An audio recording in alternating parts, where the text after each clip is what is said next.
병원에서 혈액 검사를 하면 의사 선생님이 갑상선 호르몬은 정상인데 TSH 수치가 도무지 떨어지지 않네요. 라고 말하셔서 좀 고민이 되시는 분들이 있습니다. 호르몬만 정상이면 되지 TSH 수치가 높은 것이 왜 그렇게 문제가 되는 걸까요? 이것을 설명드리기 위해서 갑상선 호르몬에 대해서 다시 정리를 한번 해보겠습니다. 갑상선 호르몬은 뇌하 수체에서 분비되는 갑상선 자극 호르몬 TSH의 명령을 받아서 분비됩니다. 혈액 안에 갑상선 호르몬 T3와 T4가 부족하면 TSH 수치는 올라갑니다. 반대로 T3, T4가 혈액 안에 너무 많으면 TSH 수치는 낮아지고 T3, T4의 분비를 줄이도록 명령합니다. TSH 분비량으로 갑상선 호르몬의 양을 조절하기 때문에 의사 선생님은 TSH의 수치를 보고 현재 갑상선 상태를 예측할 수 있습니다. 그러면 예를 한번 보면서 설명드려 보겠습니다. A라는 여성이 있었습니다. 몇 개월간 이유 없이 너무 피곤하고 힘들어서 갑상선 검사를 한번 받아보려고 병원에 갔어요.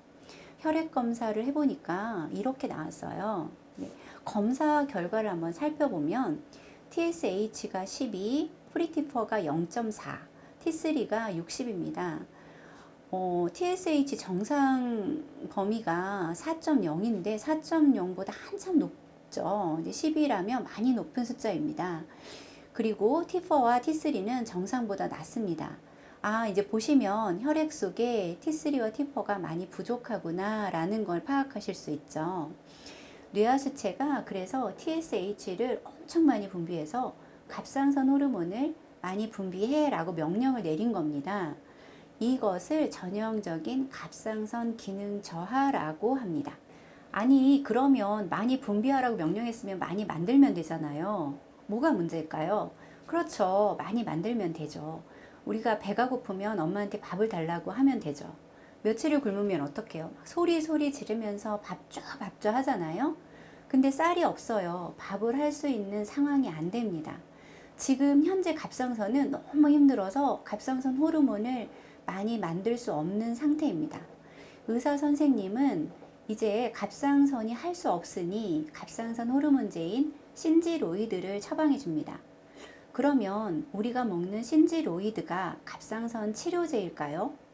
신지로이드는 갑상선을 치료해서 호르몬을 분비하도록 만드는 치료제가 아니라 부족한 갑상선 호르몬을 외부에서 공급해주는 대체 호르몬입니다.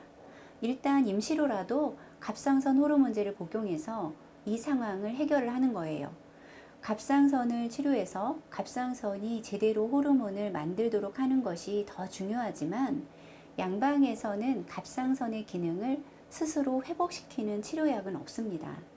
다만 내가 스스로 몸이 좋아지거나 염증이 가라앉아서 갑상선 기능이 회복되길 바랄 뿐입니다.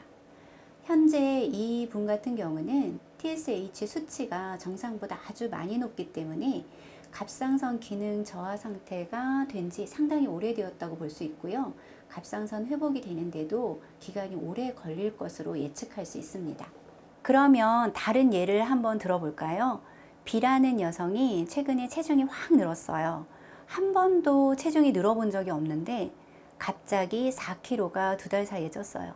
식사를 줄이고 운동을 열심히 했는데 체중이 도무지 줄질 않아요. 생각해보니까 좀 피곤한 것 같네. 컨디션이 예전 같지 않아. 검사를 한번 받아보자 라고 생각하고 갑상선 검사를 받아봤어요. 검사 결과가 이렇게 나왔습니다. 이 결과를 살펴보면 TSH가 8, 프리티퍼가 1.0, T3가 140이에요. TSH 수치가 정상보다는 높지만 앞에 환자에 비해서 현저히 높지는 않아요. T3와 T4는 정상 범위 안에 있네요.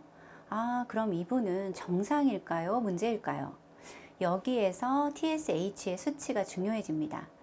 만약에 TSH 수치가 정상이었다면 이 사람은 별 문제가 없을 수 있습니다.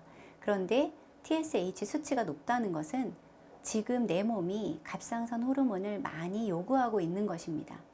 여성은 2차 성징기나 임신, 생리기간 동안에 갑상선 호르몬의 요구량이 높아져서 일시적으로 TSH가 높아질 수 있습니다. 이런 상황이 아닌데도 TSH가 높다면 몸이 극심한 스트레스로 힘들거나 생리불순이나 다른 2차적인 문제가 생겼거나 아니면 하시모토 갑상선염의 경우에는 갑상선 호르몬의 생산 기능이 떨어져서 TSH 수치가 높아지기도 합니다. TSH는 현재 몸의 상태가 정상적으로 잘 돌아가지 못한다는 것을 암시하고 있는 수치입니다. 또한 앞으로 심각한 갑상선 저하증으로 갈 수도 있다는 것을 예측할 수 있습니다. 그렇기 때문에 정상이라고만 볼 수는 없는 겁니다. 이때 의사 선생님의 고민이 깊어집니다. 갑상선 호르몬을 복용하도록 할 것인가 말 것인가를 가지고 고민하시는데요. 대부분의 의사분들은 수치를 지켜보고 다음에 한번 다시 재봅시다 라고 결론을 내립니다. 이런 상태를 잠재적 갑상선 저하라고 표현합니다. 그러면 이 환자는 앞으로 어떻게 해야 될까요? 일을 줄이고 잠을 푹 자고 스트레스 요인을 없애서 일단 몸을 쉬어줘야 합니다. 몸이 예전의 컨디션을 되찾아서 갑상선에 과부하가 걸리지 않도록 모든 상황을 만들고 노력을 해야 하는 겁니다. 지금까지 두 가지 예를 가지고 TSH 수치를 보고 갑상선 질환을 판단하고 예측할 수 있는 방법을 알려드렸습니다. 양방에서는 TSH 수치를 중요하게 생각하고 주기적으로 검사를 하지만 갑상선 호르몬제를 처방하는 것 외에는 특별한 치료 방법이 없습니다.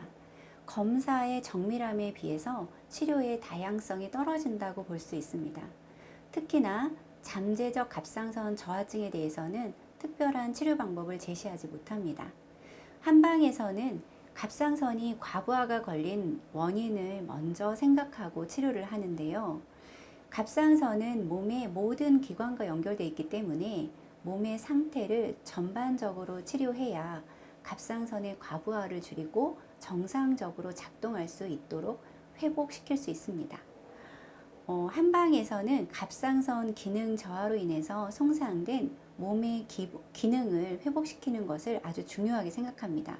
그 기능 중에 첫 번째 피로의 문제, 두 번째 근육통의 문제, 세 번째 소화의 문제, 또한 부종의 문제, 그리고 기타 여러 재반 증상 등을 치료하는 과정 등을 통해서 갑상선은 이제 자기가 해야 할 일들이 많이 줄어들게 돼요. 이제 좀 내가 편해졌구나. 그러면서 스스로가 회복할 힘을 얻게 되고 정상적으로 호르몬을 분비할 수 있게 됩니다. 그러면 여기에서 중요한 것은 환자의 선택입니다. 어떻게 하는 것이 나에게 현재로서 최선인가 라는 문제인 거죠. 가장 중요한 것은 일단 내가 갑상선에 좀 문제가 있는 것 같아 라고 생각이 들면 제일 먼저 전문기관에 가서 검사를 받아봐야 됩니다. 갑상선 저하 상태가 심각하면 당연히 호르몬제를 복용하셔야 합니다. 그리고 나서 몸이 회복되는 정도를 관찰하고 업무를 줄이고 몸을 편하게 쉬어줘야 합니다. 그런데 이런 노력을 하는데도 계속 힘이 들고 호르몬을 복용하는데도 TSH 수치가 정상이 되지 않는다면 한방 치료를 병행하는 것이 좋습니다. 이런 부수적인 문제들을 회복하지 못하면 장기적으로 호르몬제를 복용하게 되고 장기적으로 호르몬을 복용하게 되면 갑상선이 자기의 기능을 서서히 잃게 돼요. 그래서 결국은 평생 갑상선 호르몬제를 복용하고 살아가는 상황이 발생할 수 있습니다. 갑상선에 대해서 여러분 도움이 많이 되셨나요? 지금까지 갑쌤의 정지인 한의사였습니다. 감사합니다.